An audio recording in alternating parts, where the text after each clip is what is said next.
very warm welcome, viewers, to the latest edition of Republic Defense. I am Rakshita Mishra with you, and over the next 25 minutes, we're going to have the top voice from India's missile mission, the Agni Putri, the woman who is behind Agni 4 project director of Agni 4 missile, and also the project mission of Agni 5. Why? Because India has tested the Advanced Agni missile this week, and we are going to tell you more about it. Not just that, we tell you what's happening at the western frontier and much more on this latest edition of Our Defense.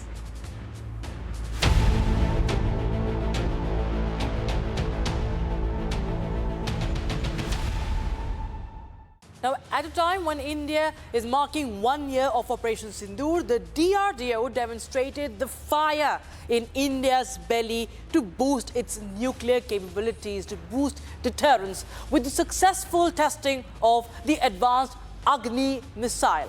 India's DRDO successfully flight tested the Advanced Agni missile with multiple independently targeted re-entry vehicle, or the MIRV system, that's capable of hitting different targets spread over a large area.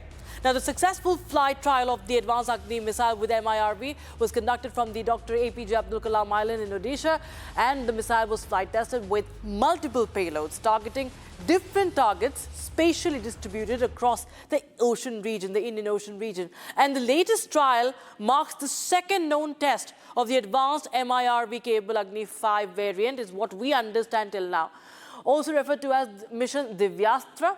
And the first such test had taken place back in 2024, March 2024.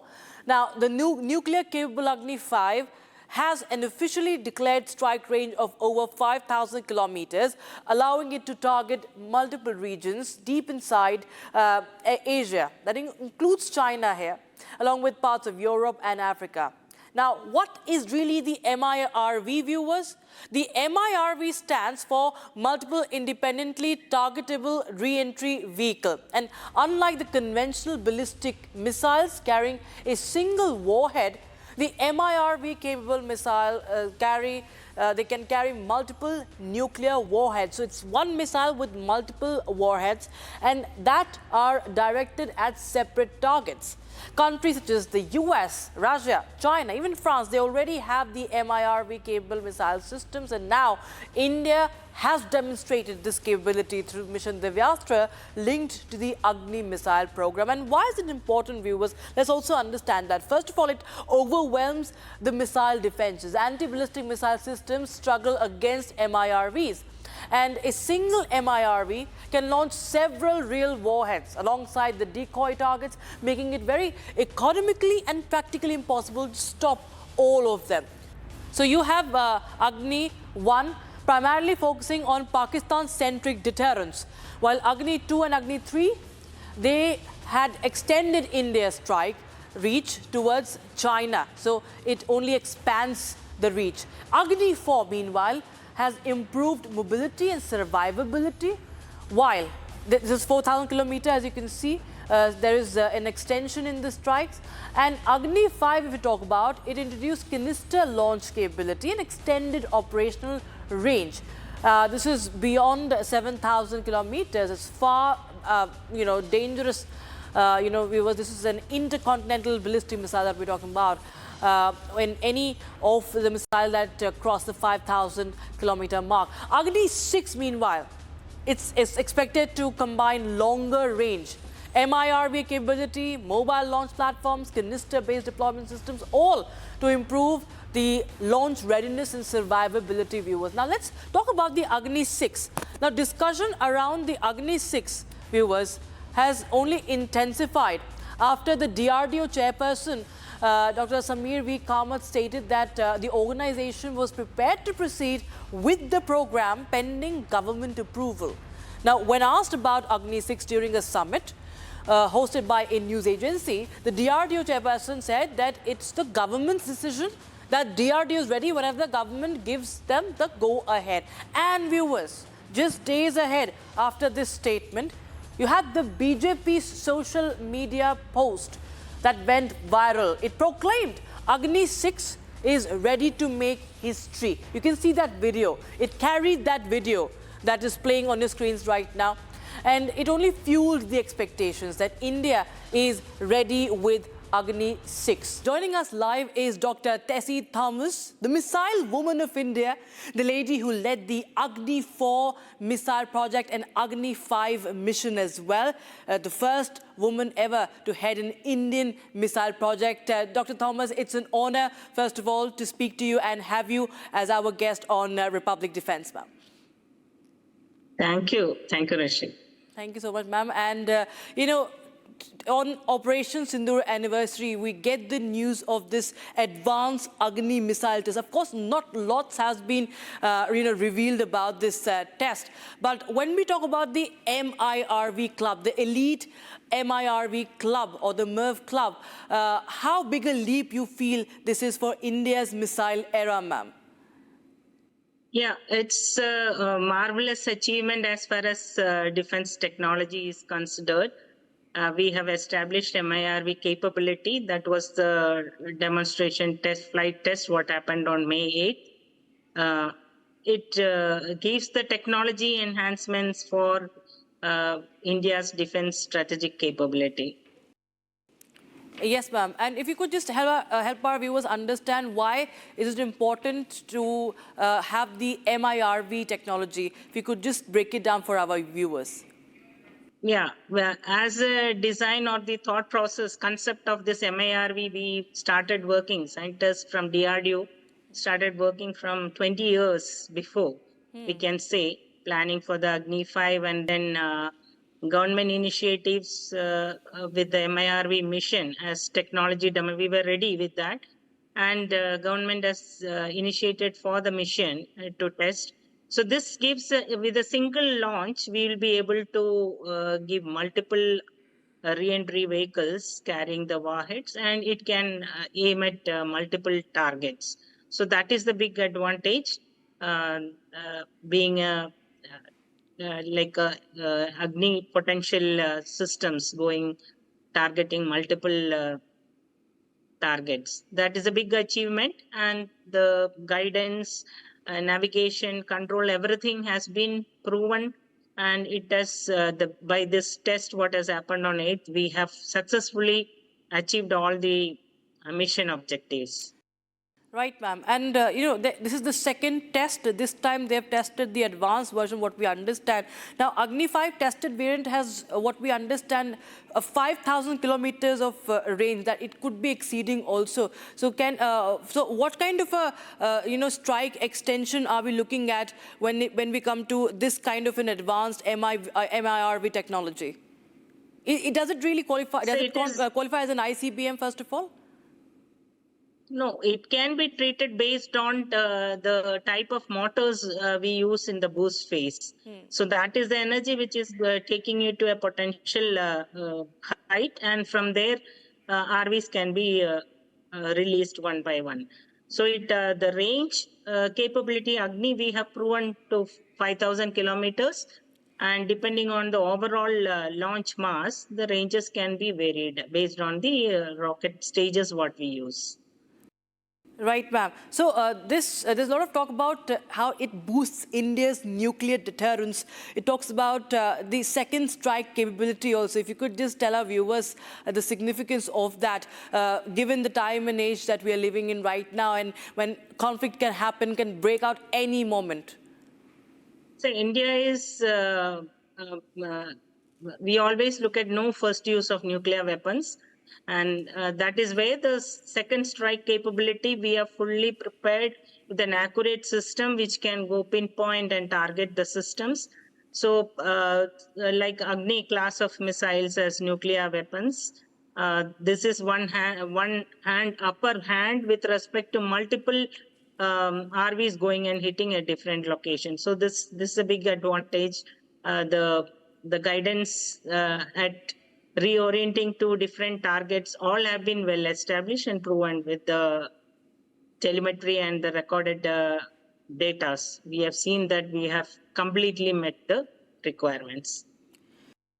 So, ma'am, do you when we talk about advanced missile, how do you read this particular test as? Or what is new or what is unique about this particular test? Is it about operational capability, or what kind of a test was this one? Because we've had one test in 2024 as well. Yeah, here we have showing the capability of delivering multiple targets at this with a single launch. So that is after you launch one RV, then you will the post boost system with the bus.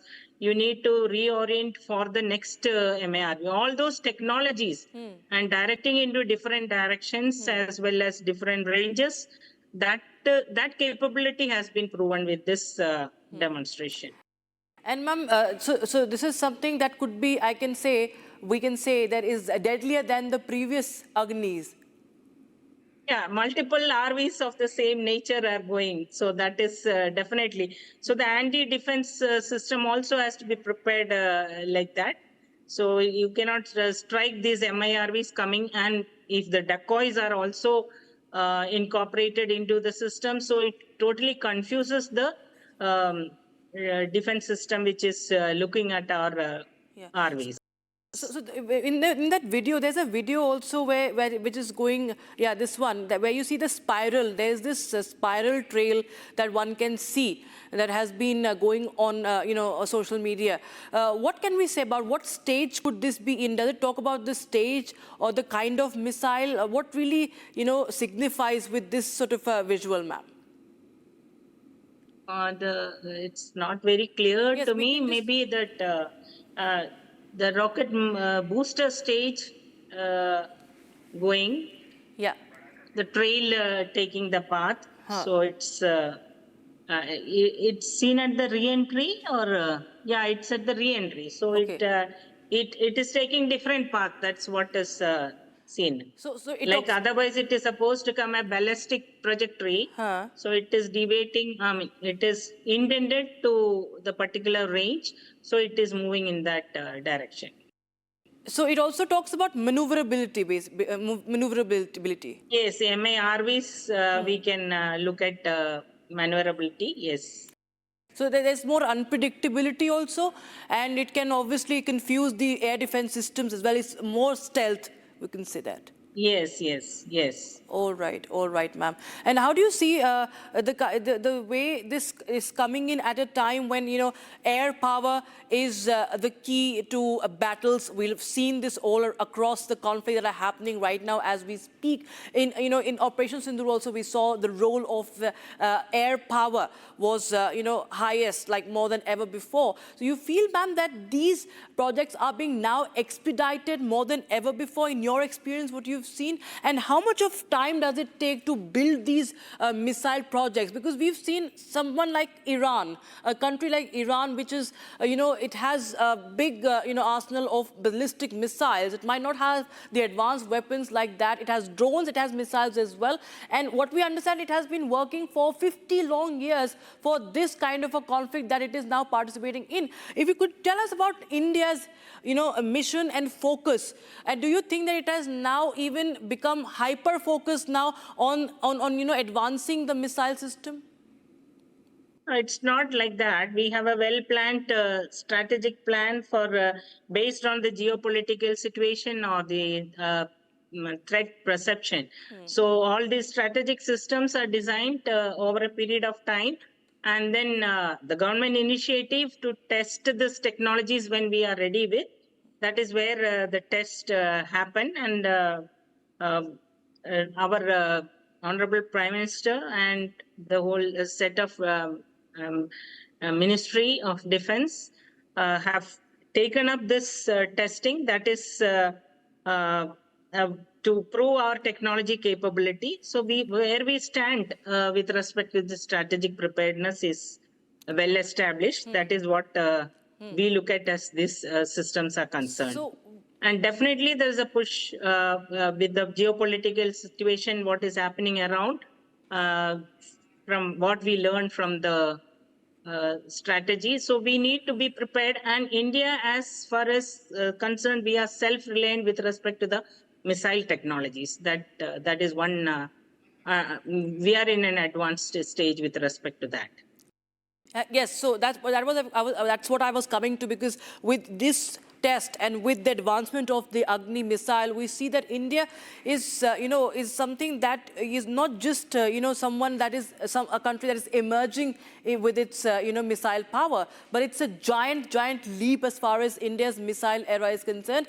And we are, one of the, if you can say, the front runners as far as the, boosting our missile power is concerned, and, in fact, boasting of high-profile missiles now. Yes, we are a strong nation with a strong relation within the world, as well as we are emerging a strong economy. So we stand whereas India has a strategic capability is required. So we are there. Geopolitically, we are there with our strength. Yes, ma'am. Another thing I was curious to understand, ma'am, because not always the range is never really, always not revealed. So if you could just tell us, what is the idea? Is it to just keep the enemy, keep it secret from the enemy? Or is there anything particular that you would point out that, we never see officially on paper, the ranges are not revealed? Yeah, it's true. It is, that is the trade of any nation. So in Agni class of systems, it has a range capability. One system can go into different range capabilities. So that is all our, since it is not relieved, it has to remain as a secret. Right, ma'am. And we will, of course, continue to keep it a secret, but also it's important to also sometimes tell the enemy what we are capable of, and that's why we talk about nuclear deterrence also. Yeah, because that's what I said. Agni class of systems has a wide range of capability.